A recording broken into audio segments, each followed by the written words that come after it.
आज हम एक्सरसाइज 2.2 करेंगे। अपना टाइम खराब नहीं हो इसके लिए ये मैंने पहले से लिख रखा है।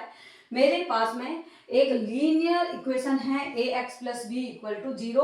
अब आपको जो मैंने ऊपर लिखा हेडिंग के हिसाब से relation in coefficient in zeros. Zeros क्या होता है? वो x की जो वैल्यू होती है वही हम जीरोज कहते हैं, और x के पास में जो नंबर होता है उसको हम कोएफिशिएंट बोलते हैं। अब इन दोनों के बीच का रिलेशन क्या है? तो जैसे देखो, मेरे पास में एक लीनियर एक्स इक्वेशन है ax plus B equal to 0। तो ax इक्वल टू, ये b उधर जाके माइनस का हो गया, x इक्वल टू हो गया माइनस बी बाई ए। अब ये b क्या है? b जो है वो आपके एक कांस्टेंट नंबर है। मतलब क्या हो गया? ये कांस्टेंट नंबर है। और a क्या चीज है? a जो है वो कोएफिशिएंट है x का।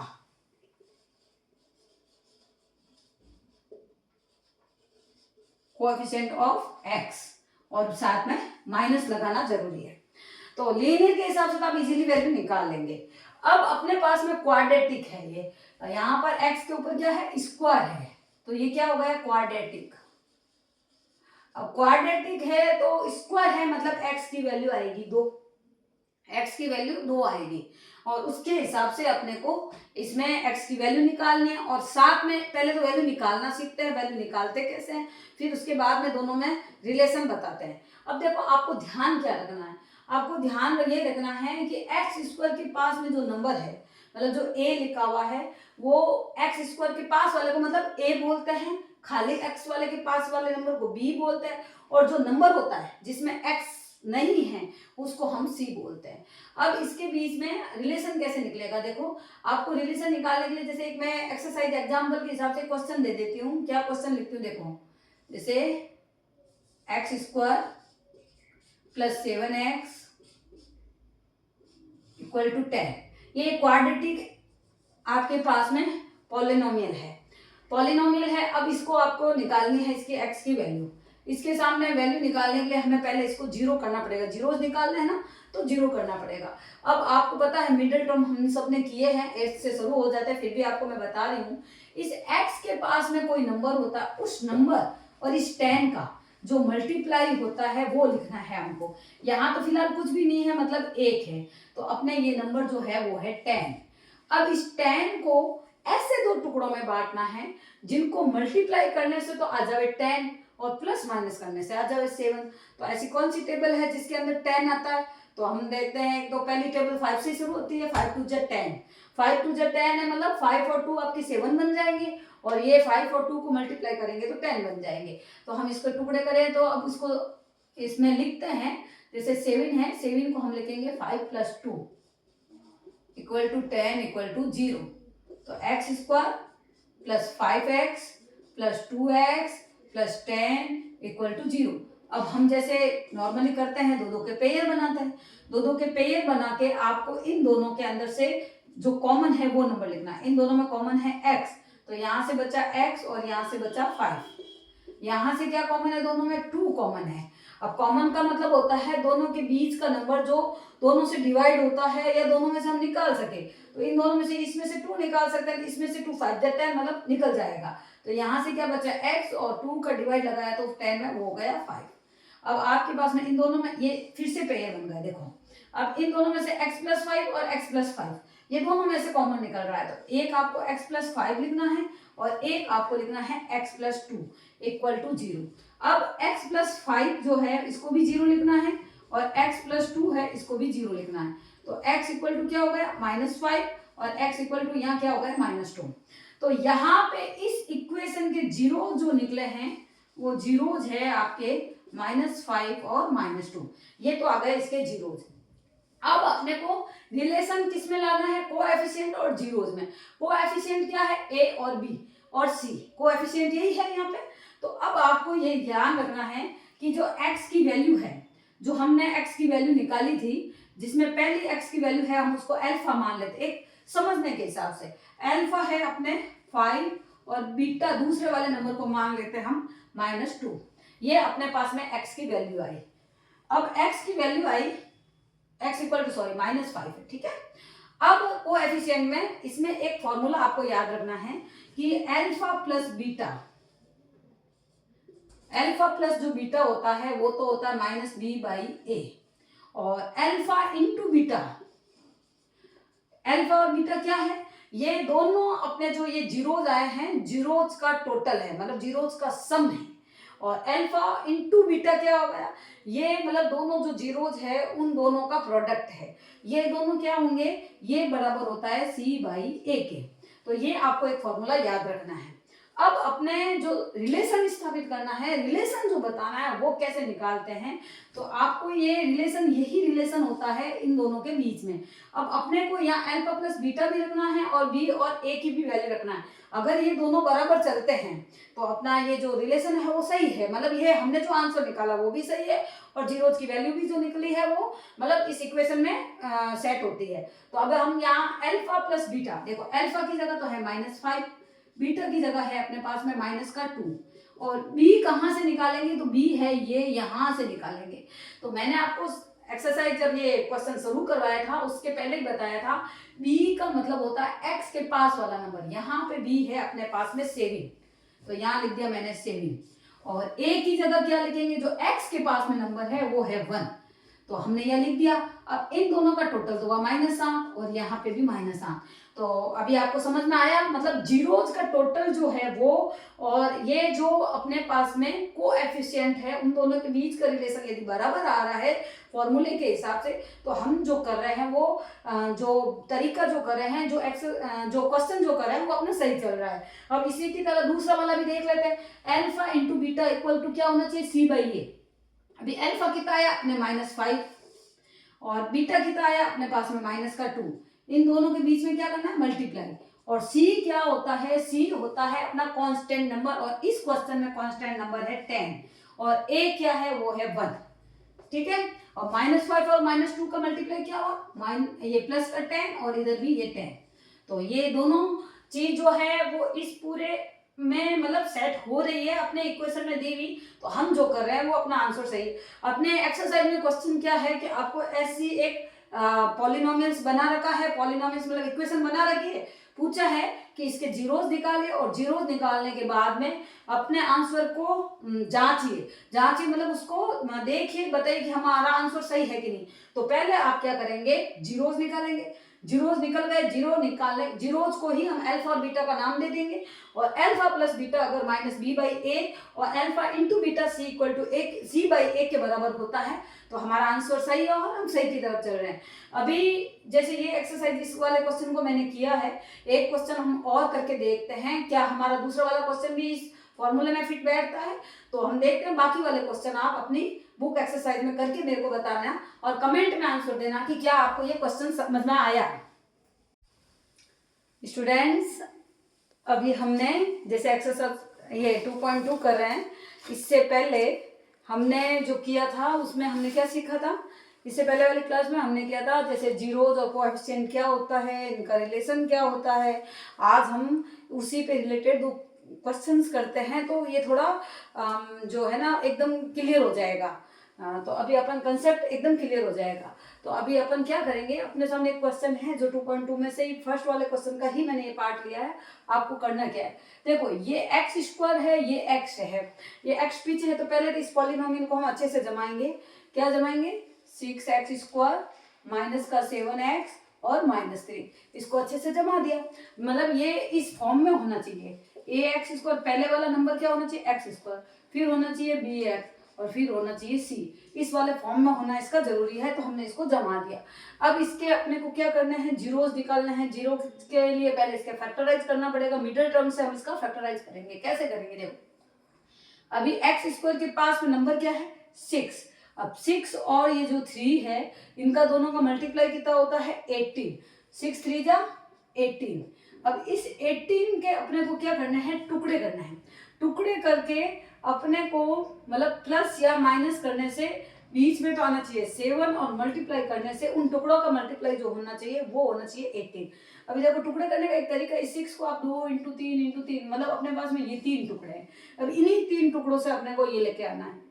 कैसे करें, पहले तो आप ये माइंड में भी रख सकते हैं 18 किस किस की टेबल में आता है। देखो 18 6 की टेबल में आता है और 9 की टेबल में आता है। अब 6 3 जा 18, 6 + 3 करे तो 9 चला जाता, 7 नहीं मिल रहा है अपने को, 6 माइनस 3 करो तो 3 मिल जाता है।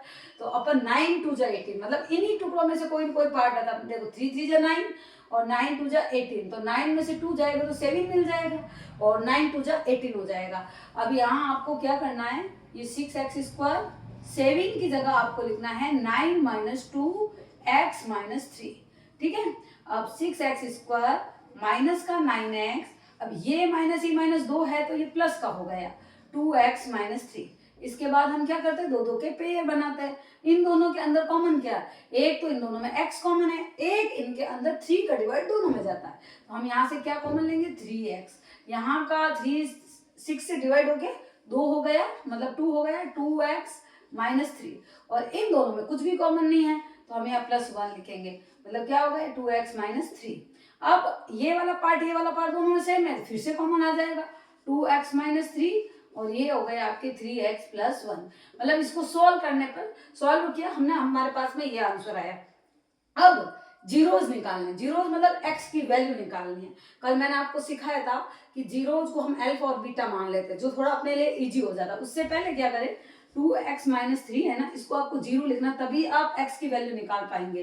तो 2x इक्वल टू ये क्या हो गया 3, x इक्वल टू हो गया 3/2, मतलब अल्फा जो है आपका 3/2 है। ठीक है, अभी इसी प्रकार 3x + 1 इक्वल टू 0, तो 3x इक्वल टू क्या हो गया -1, x इक्वल टू क्या हो गया -1/3, मतलब बीटा जो है वो आपके पास में है -1/3। अब आपके पास में ये दोनों चीजें आ गई। अब ये दोनों आने के बाद में अल्फा और बीटा आ गया। अब अल्फा और बीटा आ गया, अपने को मतलब पहले तो इनके जीरोज निकाल दिया हमने, अब रिलेशन बताना है इसके कोएफिशिएंट और जीरोज में। अब जैसे आपको मैंने बताया था, कल समझाया था कि अल्फा प्लस बीटा ये क्या होता है, अपने अल्फा प्लस बीटा का मतलब है ये जो, मतलब यूं बताती हूँ पहले, इसमें से देखो यहाँ पर a की वैल्यू कितनी है 6, यहाँ पर a की वैल्यू है इस a के हिसाब से 6, b की वैल्यू कितनी है -7, c की वैल्यू कितनी है -3। अब अपने अल्फा प्लस बीटा होता है -b/a। ठीक है, अब अल्फा प्लस बीटा, अपने पास में अल्फा तो है 3/2, बीटा है -1/3 इक्वल टू, अब b की जगह आपको क्या लिखना है, यहाँ पर यहाँ -7 और 3 की जगह लगा -3। अब ये b - a कौन सा, ये वाला b, और ये वाला a कितना, सॉरी 6 है। ठीक है, अब क्या करें इसको, अब इसको सॉल्व करो, देखो इधर इधर वाला को, तो यहाँ पे क्या होगा 3 2 जा 6, 3 3 जा 9, और यहाँ 3 2 जा 6, और ये -2। ठीक है, और यहाँ पे कितने हो गए, ये प्लस का 7 और 6, यहाँ पे भी 7/6 और यहाँ पे भी 7/6। तो देखो अपना रिलेशन दोनों में बराबर आ रहा है, अल्फा प्लस बीटा -b/a के बराबर आने, दोनों पार्ट बराबर है, हम जो लाइन पे जा रहे हैं वो अपनी लाइन सही है। और दूसरा क्या था, अल्फा इंटू बीटा जो होता है वो c/a के बराबर होता है। यहाँ पर अल्फा बीटा, अब अल्फा की वैल्यू तो है 3/2, बीटा की वैल्यू है -1/3, और c की वैल्यू है -3, a की वैल्यू है 6। दोनों पार्ट आपको साथ साथ में चलाने। अब यहाँ कितने हो गए, देखो 3 से 3 कट गए, यहाँ तो हो गया -1/2, यहाँ पे भी ये 3 1 जा 3, 3 2 जा 6, मतलब -1/2। दोनों पार्ट बराबर आ रहे हैं, तो हमारे उत्तर की मतलब उत्तर का टेस्ट हो गया, ये उसकी जांच हो गई। तो अभी आपको ये क्वेश्चन समझ में आया होगा। इसी प्रकार मतलब जितने भी एक्सरसाइज में क्वेश्चंस हैं हम उसको कर सकते हैं। अभी आपको इसको देखना है तो आप स्क्रीनशॉट ले सकते हैं, नहीं तो फिर अगला वाला क्वेश्चन करें। अगला वाला क्वेश्चन करने के लिए जगह साफ करनी पड़ेगी मेरे को, इसलिए अगला वाला क्वेश्चन करते हैं अपन।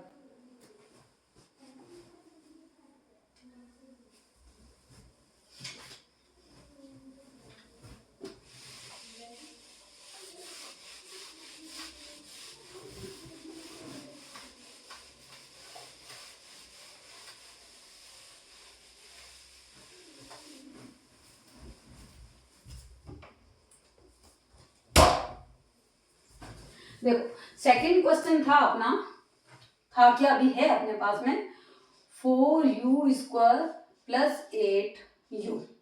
ठीक है, अब इसमें पहले तो अपन इसको जो कर रहे हैं उसमें से देखो इसके फैक्टराइज करने पड़ेंगे। तो फैक्टराइज कैसे करेंगे, पहले तो इसमें आ रहा है 4 आपके कॉमन, मतलब यू स्क्वायर प्लस 8 ये 2 बार गया, तो यहाँ से सॉरी अभी तो यू कॉमन चल रहा है ना, ओके ओके 4 यू कॉमन आया अपना, यहाँ से u और यहाँ से 2 ये अपने हैं, इसका फैक्टराइज हो गया। मिडिल टर्म्स इसमें बन नहीं रही है तो हमको करवानी भी नहीं है, ठीक है। अब आपको क्या करना है, अब आपको यहाँ पर इसको वैल्यू निकालनी है, जो कि अभी u के ऊपर स्क्वायर है, मतलब u की वैल्यू 2 होगी। तो अब आपको पहले तो 4u इक्वल टू 0 करना होगा। u इक्वल टू क्या हो गया, 0/4 मतलब 0। दूसरा u प्लस 2 इक्वल टू आपको 0 लिखना है, तो u इक्वल टू क्या हो गया, -2। क्लियर है अब आपके सामने। तो अभी अपने पास में 2 वैल्यू आई, अल्फा की तो है 0 और बीटा जो है वो है -2, ठीक है।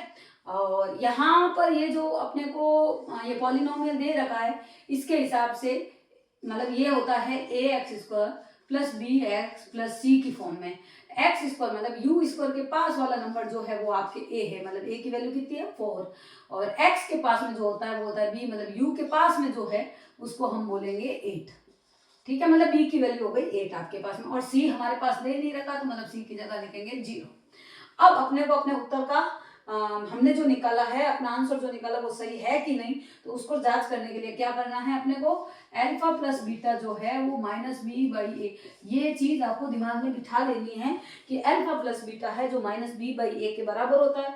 b जो होता है वो x का जीरोज होता है, a जो होता है वो x जीरोज क्या, b जो होता है वो x का कोएफिशिएंट होता है, और a जो होता है वो x² का कोएफिशिएंट होता है। तो अभी यहाँ अल्फा प्लस बीटा क्या लिखेंगे अपन, 0 प्लस -2, ठीक है। और यहाँ से b क्या निकल रहा है 8 और ये 4, ये माइनस का माइनस, ठीक है। तो यहाँ से -2 और यहाँ से भी 2 बार करके -2, मतलब दोनों बराबर चल रहे हैं। अभी अपना अगला जो है वो है alpha into beta. Alpha into beta क्या होता है, c/a के बराबर होता है। अब अल्फा तो है 0 और बीटा है आपके पास में -2, और c तो अपने पास में पहले से ही 0 है, और a की वैल्यू अपने पास में 4, तो ये भी 0 और ये भी 0, तो दोनों चीजें बराबर हो गई। इसका मतलब हमारा आंसर सही है। उम्मीद है आपको ये समझ में आया होगा। अब उसके बाद में अब अपन इसका अगला वाला क्वेश्चन करते हैं, जिसके अंदर आपको दोनों मतलब अल्फा प्लस बीटा आपको जीरोज का टोटल दे रखा है और जीरोज का प्रोडक्ट दे रखा है, उससे आपको पॉलिनोमियल बनाना है। तो पॉलिनोमियल बनाने अब उसके लिए अगर आपको ये चाहिए तो आप इसका स्क्रीनशॉट खींच सकते हैं, नहीं तो फिर हम आगे की ओर बढ़ते हैं। अभी अपने पास में ये 2.2 एक्सरसाइज जो है उसके अंदर सेकंड जो क्वेश्चन है उसमें अपने को फाइंड द क्वाड्रेटिक पॉलिनोमियल, आपको क्वाड्रेटिक पॉलिनोमियल निकालना है, और उसके लिए आपको गिवन है sum and product of its zeros. अब आपके पास में जो आपको निकालना वो क्या निकालना है, ax² plus bx plus c, ये निकालना है आपको। अब ये जो आपको पता होगा इसको निकालने का तरीका क्या, देखो एक तो तरीका यूं है कि आप a b और c की वैल्यू निकालो, फिर इसमें रखो, फिर फाइंड करो। एक आपको पता होगा ये x² minus alpha plus beta x plus alpha into beta, ये ऐसे भी निकाल सकते हैं अपन। तो इसके लिए अब आपको क्या करना है, सबसे पहले तो ये जो आपको दे रखा है ये क्या दे रखा है, अल्फा प्लस बीटा, मतलब आपको ये टोटल दे रखा है जीरोज का, वो है -1/4, और हमको पता है अल्फा प्लस बीटा किसके बराबर होता है, -b/a के बराबर होता है। तो इसका मतलब क्या हुआ, b की वैल्यू जो है वो 1 है, a की वैल्यू कितनी है वो है 4 है, ठीक है। फिर आपको अल्फा प्लस इंटू बीटा मतलब प्रोडक्ट दे रखा है वो है 1/4। अब ये किसके बराबर होता है, ये c/a के बराबर होता है, a की वैल्यू अपने पास है और यहाँ से c की वैल्यू हमने निकाल दी 1। अब ये चीज आ गई आपके पास में। अब इनको आपको क्या करना है, ये वाली वैल्यू इसके अंदर पुट कर देनी है, तो ये आपका पॉलिनोमियल बन जाएगा। अभी पॉलिनोमियल क्या है अपने पास में, ax² plus bx plus c, ये अपना पॉलिनोमियल होता है क्वाड्रेटिक। अभी a की जगह आपको लिखाना है 4x², b की जगह लिखना है x मतलब 1 है तो लिखने की जरूरत नहीं है, और c की जगह लिखना है 1, तो ये बन गया अपना पॉलिनोमियल। तो इसके जगह अगर जैसे ये आप करते हो आपको ये समझना था आप ये कीजिए, नहीं तो आप ये जो आपको इस वाले मेथड से भी कर सकते हैं। वो कैसे करेंगे, जैसे एक्स स्क्वायर आपको दे रखा है माइनस अल्फा प्लस बीटा कितना दे रखा है, माइनस का 1/4 और यहाँ पे लिख देना है एक्स।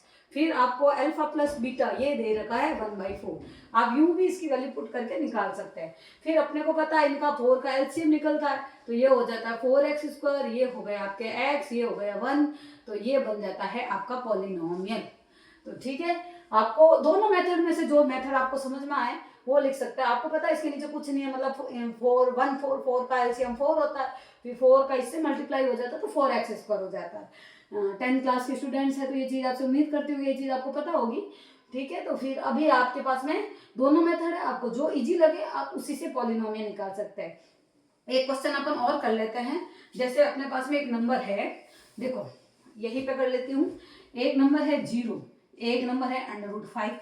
ये दो आपको दे रखा है, ये है alpha plus beta. Alpha plus beta क्या है 0 और अल्फा इंटू बीटा ये है √5। ठीक है, अब आपको निकालना क्या है, आपको निकालना है पॉलिनोमियल। अब ये आपको जैसे मैंने अभी बताया आपको alpha plus beta minus b/a के बराबर होता है। इसके हिसाब से b की वैल्यू भी 0, a की वैल्यू भी अपन मान के सकते हैं, नहीं b की वैल्यू तो यही रहेगी। इसके हिसाब से अल्फा प्लस बीटा 0 है तो ऊपर 0/1 लिख सकते हैं, तो अल्फा की वैल्यू अपन 1, चलो ठीक है पहले यहाँ तक लिखते हैं, चलो ओके ठीक है। और अल्फा इंटू बीटा ये कितना है √5 और ये होता है c/a के बराबर।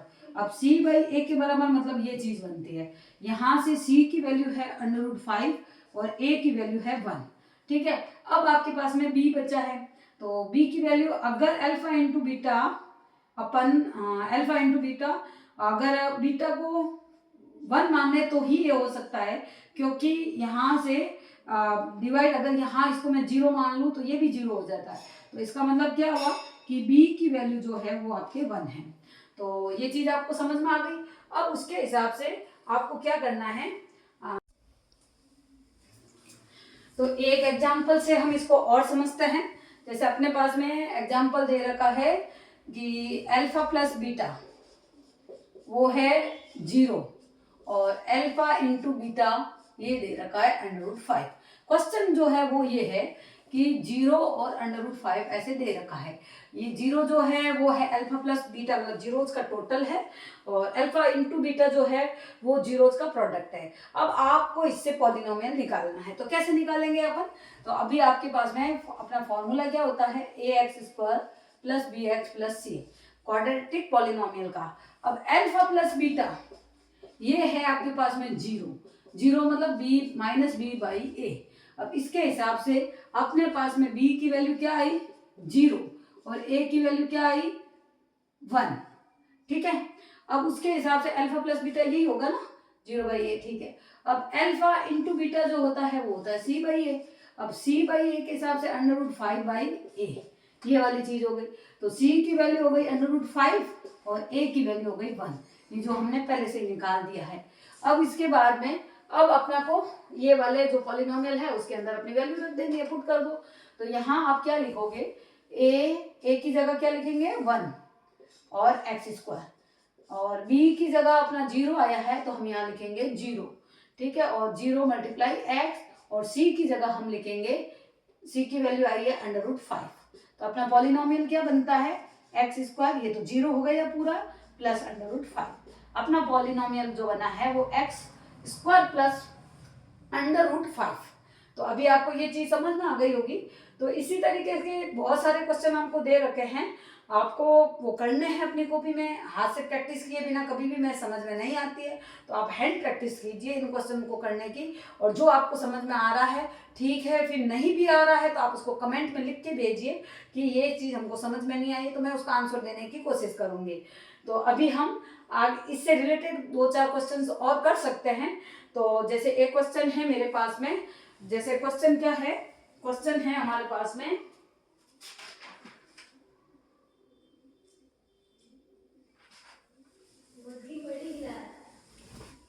1 and -1। ठीक है, ये 1 and -1 ये आपको दे रखा है जीरोज नहीं, सॉरी, 1 एंड -1 जो है वो आपको, 1 तो है सम और -1 जो है वो प्रोडक्ट है किसका, जीरोज का। अब आपको इससे पॉलिनोमियल बनाना है, तो कैसे बनाओगे, देखो अल्फा प्लस बीटा जो दे रखा है वो आपके पास में है 1, तो ये किसके बराबर होता है, -b/a। अब इसको कैसे सॉल्व करोगे आप, देखो a की वैल्यू क्या हो जाएगी, अब यहाँ के हिसाब से देखो अपन ये 1/1 करके चलना पड़ेगा अपने को, तो b की वैल्यू जो हो जाएगी वो -1 है और a की वैल्यू है जो आपके पास में 1 है। ठीक है, अब है अल्फा इंटू बीटा, ये दे रखा है -1 और ये किसके बराबर होता है, c/a के बराबर। तो अब a की वैल्यू अपने 1 मानी है, तो इसका मतलब c की वैल्यू जो है -1 है। तो यहाँ से आपका ये मतलब a b c अपने को इनकी तीनों की वैल्यू निकल जाती है। अब अपने पास में ये इक्वेशन होती है, ये पॉलिनोमियल जो है वो है ax² + bx + c। ठीक है, अब यहाँ पर a की वैल्यू क्या रखनी है, 1, मतलब 1 और x², फिर b की जगह क्या रखना है, -1 और x, और c की जगह भी -1। तो अभी आपके यहाँ से बनेगा x², यहाँ से -x और यहाँ से -1, ये बन जाती है अपनी क्वाड्रेटिक मतलब पॉलिनोमियल। क्वाड्रेटिक पॉलिनोमियल मतलब आपको अगर जीरोज का टोटल और जीरोज का प्रोडक्ट दे रखा है तो उससे आप पॉलिनोमियल बना सकते हैं। तो यहाँ तक आपको ये समझ में आया ही होगा। अब आपके पास में 2.2 मतलब उसमें यही दो तरीके के क्वेश्चन है, एक तो आपको निकालना, जीरोज निकालना और फिर उसका कोएफिशिएंट के साथ में रिलेशन बताना। दूसरे नंबर वाले क्वेश्चन में आपको कोएफिशिएंट ये कोएफिशिएंट मतलब क्वाड्रेटिक पॉलिनोमियल निकालना है और उसके लिए आपको सम एंड प्रोडक्ट ऑफ जीरोस दे रखा है। इस 2.2 के अंदर आपके पास में यही क्वेश्चन है, तो आप इसको सॉल्व करने की कोशिश कीजिए, ट्राई कीजिए, हैंड प्रैक्टिस कीजिए और उसको करके बताइए कि आपको कौन सा क्वेश्चन समझ में आ रहा है, कौन सा नहीं आ रहा है। जो नहीं आ रहा है उसको आप कमेंट करके लिख के बताइए, मैं उसका आंसर देने की कोशिश करूंगी।